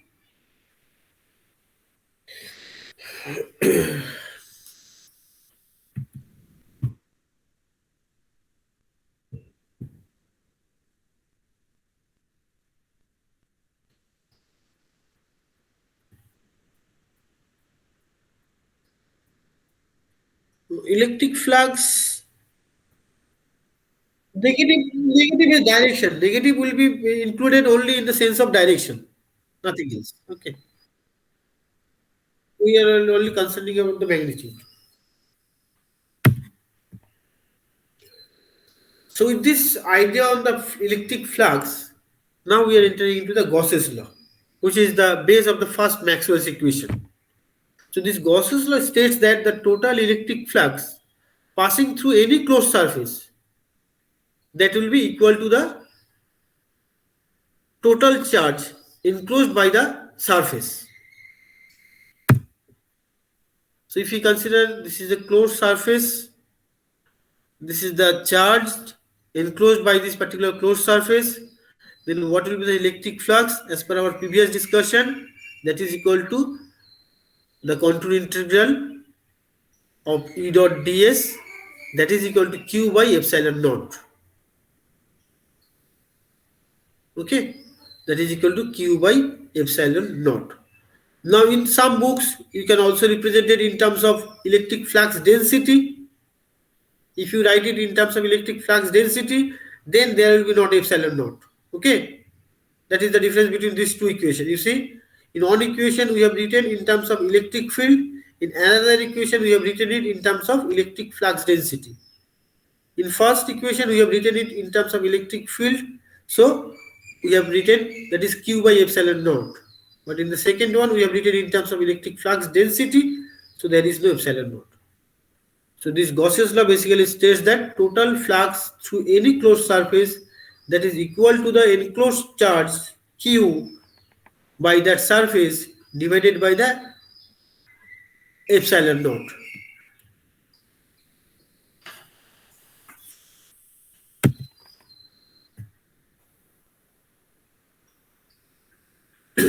Now if we consider the outward electric flux, then it is d dot ds, or you can write E dot ds. If we consider the inward flux, then it will be minus. In case of negative charge, the flux will be inward. In case of outward flux, in case of positive charge, the flux will be outward.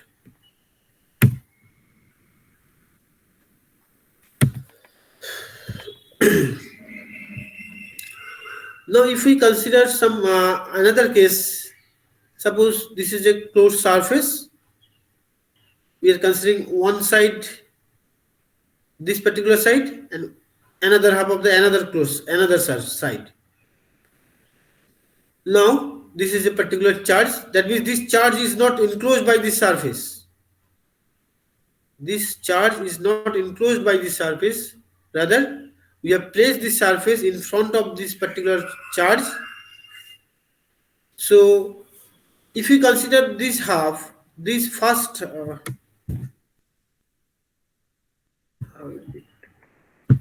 if we consider only this side, so on this particular side flux is entering into the surface. But if you consider about the flux on this right hand surface of the closed surface, the situation is different. The flux is leaving. That means when we are placing some closed surface in front of the charge, in one side the flux is entering, in another side the flux is leaving the surface. So what will be the total flux?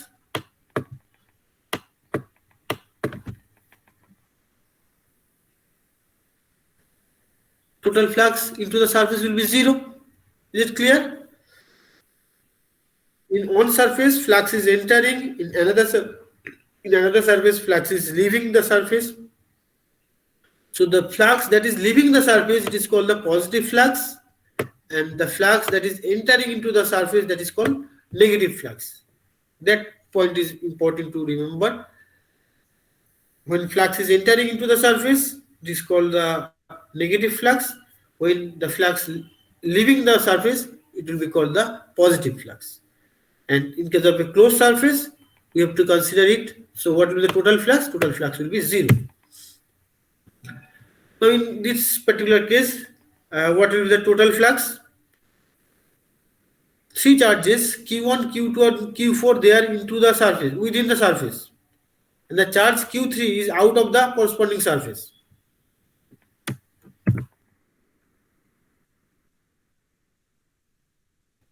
So what will be the total flux?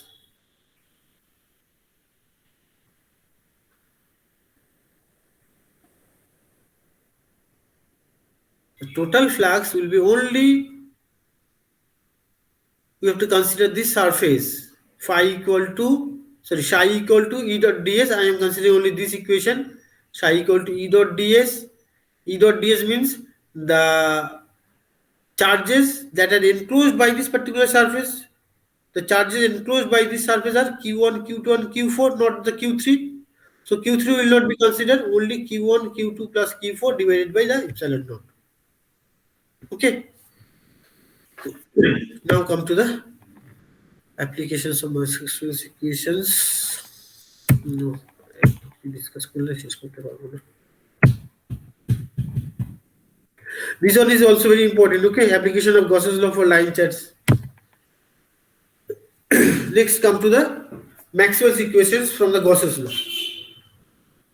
So as per the Gauss's law, we have seen that what is this one? This left hand side. Left hand side. Surface integral of flux density. Flux density. That means it represents the total flux or the total amount of charge leaving the particular surface. That will be equal to Q. As we are considering the D, so there is no question of Q by epsilon naught. If you write in terms of E, then only it will be Q by epsilon naught because D equal to epsilon E. So as we are representing in terms of electric flux density, so the surface integral over D dot ds, that is equal to Q. Now this Q, how we can find out this Q? Q is the total amount of charge. So now if we apply the volume charge density, when we are considering about some surface, that means we can find out its volume also over this particular surface S, and its volume is dV, say V or dV anyway. And the corresponding volume charge density is rho V. Then what will be the relation between the charge and volume charge density? Q equal to rho V dV. Obviously, you have to integrate it. That is represented by the second equation. So the first equation, in first equation, we have directly mentioned the Gauss's law. That is D dot ds equal to Q. If Q amount of charge is enclosed by this surface area S, so Q equal to D dot ds. Now we are replacing the Q of equation 1 by the volume charge densities. So as per our previous discussion, we know that Q equal to rho V into dV.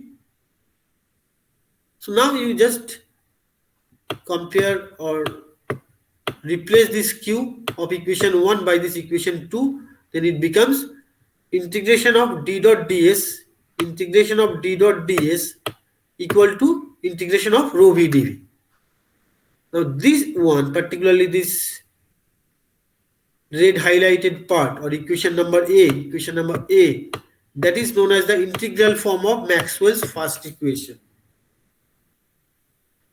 You have to consider or familiar with the Maxwell's equations both in integral form and the differential form. First, we will familiar with the integral form, then we will move to the differential form by applying the Stokes theorem or divergence theorem. So directly from the Gauss's law, just if you replace the charge Q of the Gauss's law by in terms of volume charge density, you will get the integral form of Maxwell's first equation. Now the question is how we can move to the differential form. That's for that purpose you have to apply, see on the left hand side, this is surface integral. On the right hand side, it is volume integral. So how we can convert this surface integral and volume integral? By applying which theorem? Divergence theorem.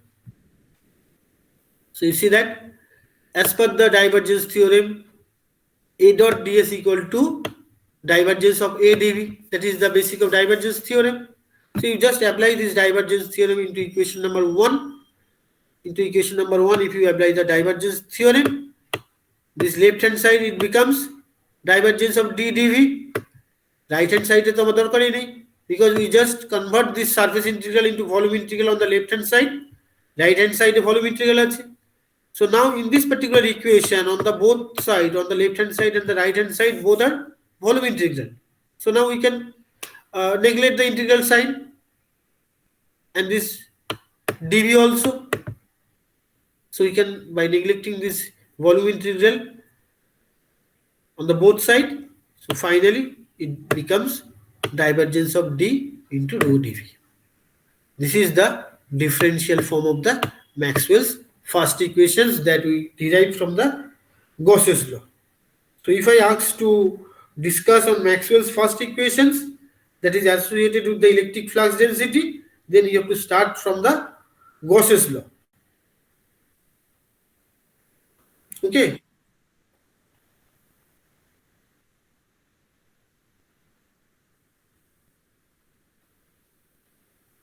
না করতে পারো, but in general the Maxwell's equations are written in terms of D. This form is written in terms of D.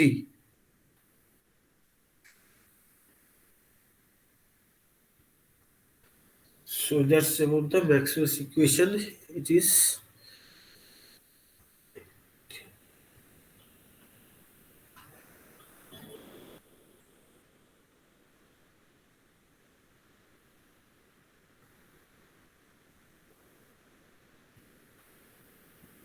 Divergence of vector সব দেখো করে দেওয়া আছে, সব mention করা আছে।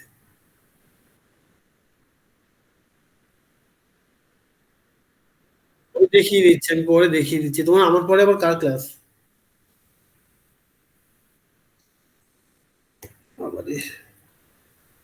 আর তো আছে 15-20 মিনিট, কি করে কমপ্লিট করবো আমি? It possible? দেখি আমি ট্রাই করছি, যদি পাই। নাহলে কালকেও তো তোমাদের ফুল।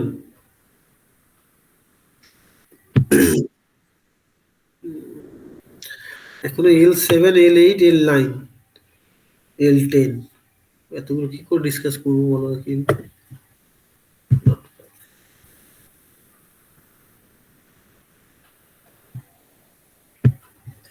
এই পর্যন্ত যে স্টেপ বাই স্টেপ এলাম এটা দরকার, আদারওয়াইজ বুঝতেই পারবে না।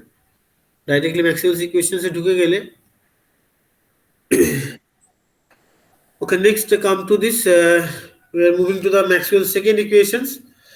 Now to move to the Maxwell's second equation, we have to study about these two basic points. That is the current continuity. Current continuity means if you consider a volume V where Q amount of charge is stored, then the current in this particular closed surface, how we can find out this current in this particular closed surface?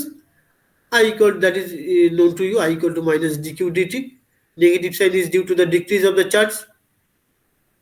If the charge is not decreased in this volume, then there is no question of current flowing. So I equal to minus dq dt.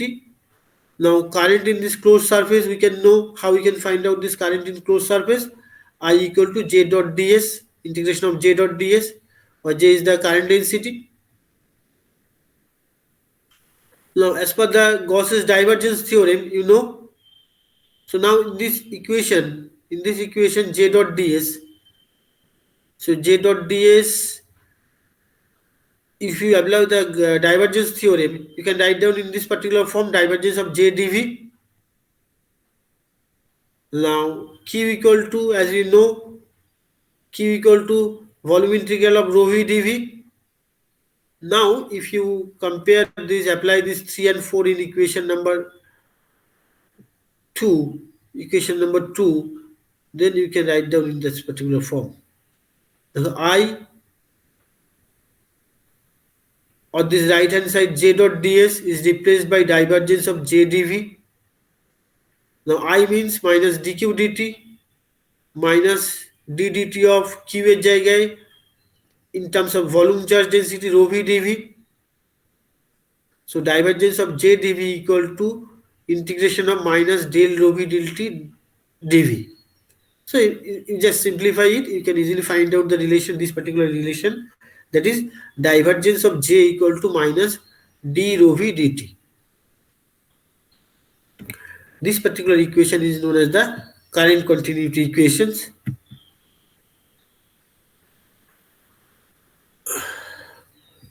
Now it's my request you should go through these Poisson's and Laplace equations. They are very simple.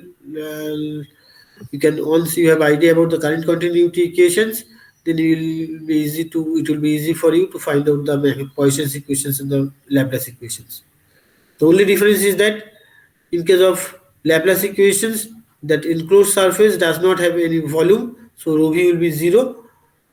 So it will be dot square v. Dot square v equal to minus rho v by epsilon naught, that is the Poisson's equations, and dot square v equal to 0, that is the Laplace equations. I'm skipping this now, move to the magnetostatic. I think you have idea about the basic equations or basic definition of magnetic flux density B, B phi, etc. Okay. These are the basic equations in the relation between the B and H. B is the magnetic flux density and H is the magnetic field intensity. So B equal to mu into H, and that is in general in medium we can write it in terms of B equal to mu 0 into mu 1 into H, for mu 0 equal to 4 pi into 10 to the power minus 7. Now this Biot-Savart's law is important to know to enter into the Maxwell's third equations, or rather Maxwell's second equations. It basically states that the differential magnetic field intensity at a point P by the differential current element dl, that is IDL, is proportional to the product of this IDL and sine of the angle between the element and the position vector r. It is inversely proportional to the square of distance between the P and the element. So basically, if we consider a current carrying conductor that is carrying a current I, now we are considering an elementary length of dl. Now we have to find out the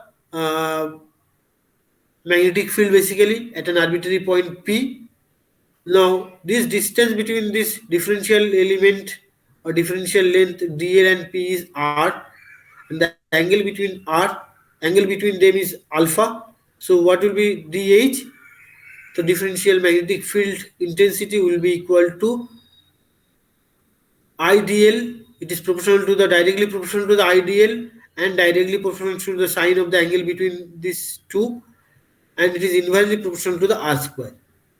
So basically, if you write it in terms of vector, it will be equal to 1 by 4 pi epsilon 1 by 4 pi I into dl cross r into r square. Basically, when this I dl cross r, as you know, dl cross r means basically the dl r sine theta. Okay, so all these are mentioned. So basically, the total magnetic field, how we can find out the total magnetic field? H will be equal to integration of dh, that is 1 by 4 pi I dl cross r by r cube. Its unit will be ampere per meter. It is given in details. Now, as per the right hand thumb rule, you can find out the direction of induced magnetic field when, due to this current carrying conductor, if the direction of current is upward directions. If you consider a point P and at this point particular Q, then applying this right hand thumb rule,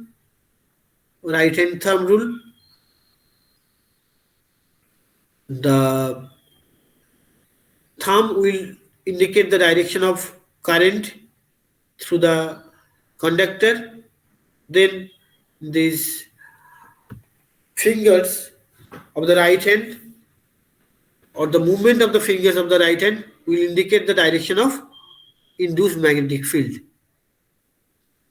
So if we consider these 2 points P and Q, at this point say it is inside the page, So magnetic field is at this point. It is inside the page. How can I current slide? The right hand thumb rule and right hand screw rule is same. Nothing difference. Nothing is different. Control L.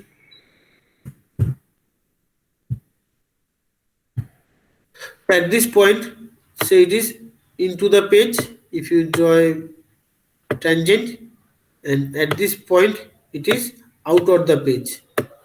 Okay, so this thumb is indicating the direction of current through the conductor, and this movement of the fingers will indicate the direction of induced magnetic field due to the current carrying into the conductor. So when the magnetic field is out of the page, that is at point Q. That is at point Q. At this particular point, magnetic field is outwards from the page, and at this point, the magnetic field is inwards to the page. So these are the symbols. If it is out from the page, it will represent only dot. Or if the magnetic field is into the page, then it will be represented by H. Okay, that is the notation basically. Say this is the direction into the page, then the corresponding magnetic field direction will be represented by this symbol. So if this particular symbol is given, then you have to consider that the magnetic field is into the page. And if this particular symbol is given, then you have to understand that the magnetic field is out of the page. Next one is the Ampere circuit law. Ampere circuit law, basically it comes from the Biot-Savart law. If you find out this integration of line integral, complete line integral of this H dot dl, it will give you the total current in a closed loop. So line integral of magnetic field intensity around the closed loop is equal to the total current enclosed by the total closed loop.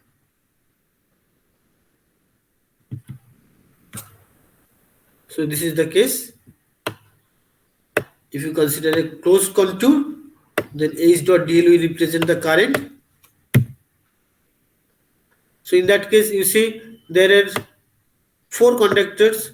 I1 is in that direction, I3 is in that direction, I4 are in the same direction. Only I2 is in the opposite direction. So what will be the total H dot dl? That will be summation of this same direction, I1 plus I2, I3 plus I4, and only I2 is negative. So in that way, you can find out the current using the Ampere circuit law. No. That you have to go through Maxwell's third equation. So as per the Ampere circuit law, that H dot dl equal to I. Okay. As per the as per the Ampere circuit law, we have find out that H dot dl equal to I.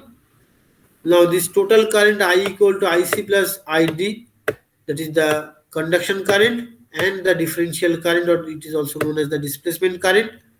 It will be used in case of time varying field. We are not still entering into the time varying magnetic field. So the current I will be equal to J dot ds. In case of J, we have to consider the two components JC and JD. Now in this equation, so H dot dl equal to I is replaced by J dot ds. So this is the integral form of the Maxwell's third equation.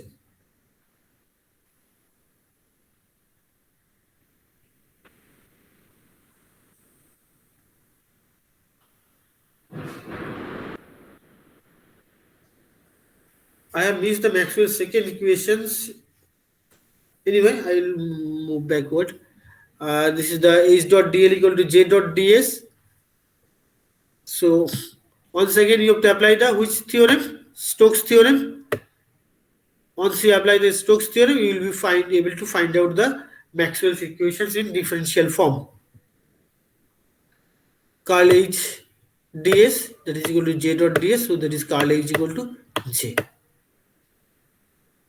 So this is the differential form of the Maxwell's equations.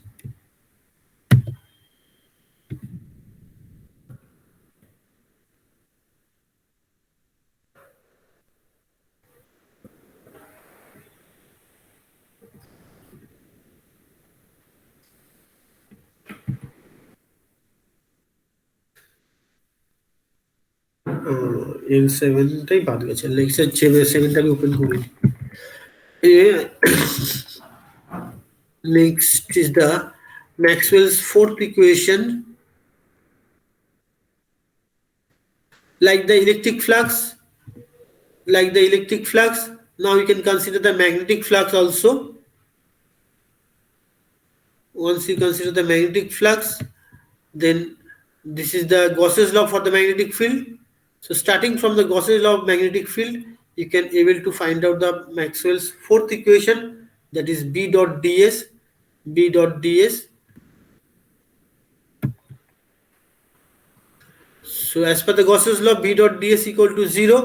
Now if you apply this is basically the integral form of the Maxwell's fourth equations. If you apply the divergence theorem apply করলে, that divergence of B will be 0. The divergence of B equal to 0, it basically its main significance is that non-existence of the magnetic monopole. Okay? Hello? Okay, non-existence of the magnetic monopole. Non-existence of magnetic monopoles means, as you know, if you consider a magnet bar of a magnet, now if you make the pieces of the same magnet bar, the another magnet will create, that is north south. So once again, if you divide this one in two pieces, this one also in two pieces, another magnet will create. So a single monopole or single north pole or single south pole cannot exist in a magnet. That is the significance of the Maxwell's fourth equation, that is divergence of B equal to 0. This divergence of B equal to 0 means non-existence, it describes the non-existence of magnetic monopole. So these are the four Maxwell's equations. Once again, it is for the static electromagnetic field. For the time varying electromagnetic field, that is discussed in the lecture number 9. I think on today at least it is not possible, because after that you have another class. So these are the four equations. We have first discussed this one, divergence of D equal to rho V, that we have derived from the Gauss's law. Next, I have missed that one. I am moving to that one again. Curl E equal to 0. Then we have discussed this one, that we have derived from the Ampere circuit law. Curl H equal to J. And last one is the divergence of B. That means third and fourth, these are related with the magnetostatics. Okay, this Curl H equal to J and divergence of B, that is related to the magnetic field, and this divergence of D equal to rho V and Curl E, that is related with the electric field. I will take another 5 minutes.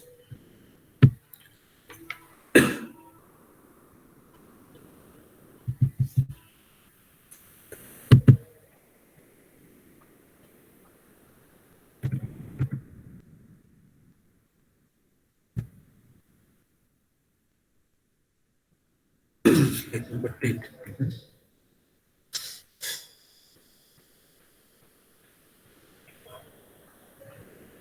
So to discuss about the Maxwell's second equation, basically we have to start with the potential. How we can find out the potential difference V of AB due to this electric field, that is equal to V of AB equal to minus integration of A to B E dot dl.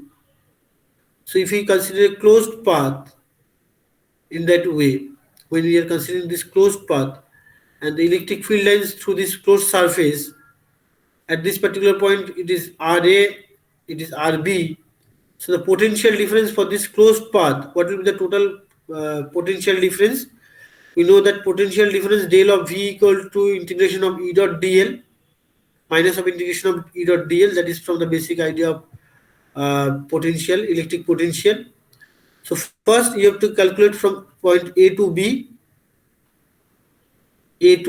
that is E dot dl. Next, you have to calculate the same for B to A, minus B to A E dot dl.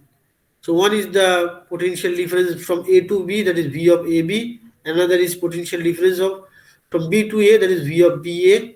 So VAB means that is VB minus VA, and VBA means VA minus VB. If you find it, it will be zero. So over a closed path, the total potential difference will be zero. Therefore, E dot dl equal to zero. So it explains that E dot dl equal to zero, which is the integral form of the Maxwell's second equations. Now once again, this is the line integral. If you want to convert it into surface integral, so A dot dl equal to Carly ds, we know. So you have to apply the Stokes theorem. Next, Carly equal to from this equation, you will get that Carly equal to zero. This is the Maxwell's second equation. So we have discussed so far the Maxwell's equation in for the static, electric, and magnetic field, not for the time varying fields. I just take another slide.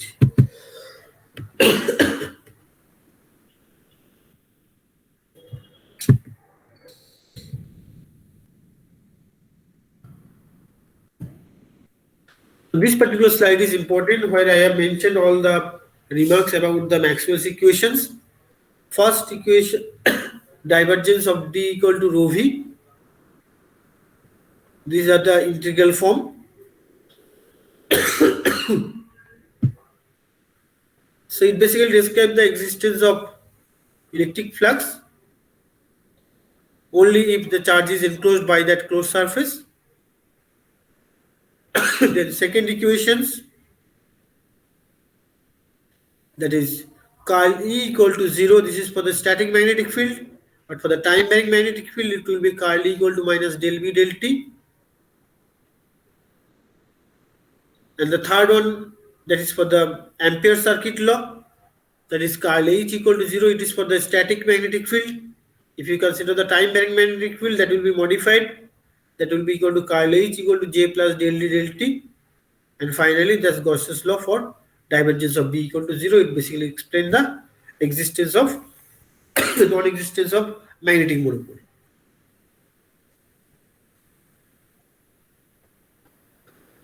Now, if you have any point to discuss, you can tell me.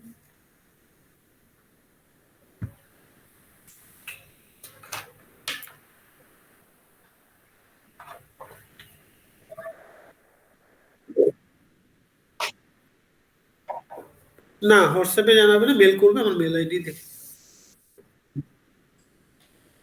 R Maxwell's equations এর derivation গুলো ভালোভাবে দেখবে এবং তার background গুলো, Maxwell's equation গুলো কোত্থেকে আসছে। এবার এই ফার্স্ট ইন্টারনালে আমি আজকে যতটা ডিসকাস করলাম, আমি টাইম ভ্যারিং ম্যাগনেটিক ফিল্ডে এন্টার করবো না। তোমাদের লিস্ট, তোমাদের যে ইন্টারনাল এক্সামটা, ইন্টারনাল এক্সামের ডেট কবে আছে জানো? 10 তারিখ, তাই তো? ইন্টারনাল এক্সামের দিন আমি কিন্তু এই পর্যন্তই সিলেবাসটা রাখবো আমার পার্টে।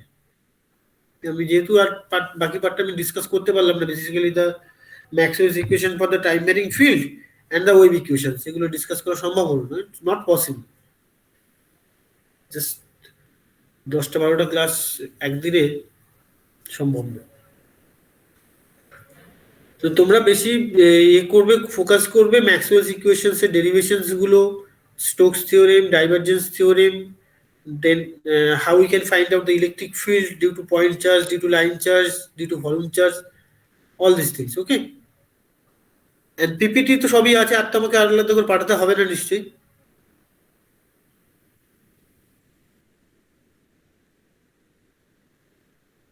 না, এই 10টাই দিয়েছে।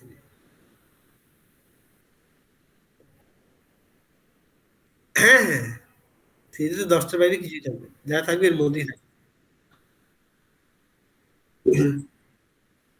এই লেকচার নাম্বার 9 আর 10 এ আছে, ওটা কিন্তু থাকবে, ওটা কিন্তু কোশ্চেনে থাকবে, যেহেতু কোশ্চেন অলরেডি হয়ে গেছে, মডারেশন হয়ে গেছে, কোশ্চেন ফিক্সড হয়ে গেছে, কিছু করার নেই। হ্যাঁ, ওখান থেকেও একটা একটা করে কোশ্চেন থাকবেই, লেকচার 9 এবং লেকচার 10 থেকে।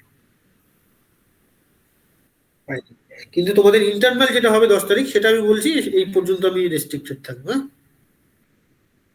Maxwell's four equation for the static, electric field and magnetic field. Okay, ঠিক আছে, বেস্ট অফ লাক।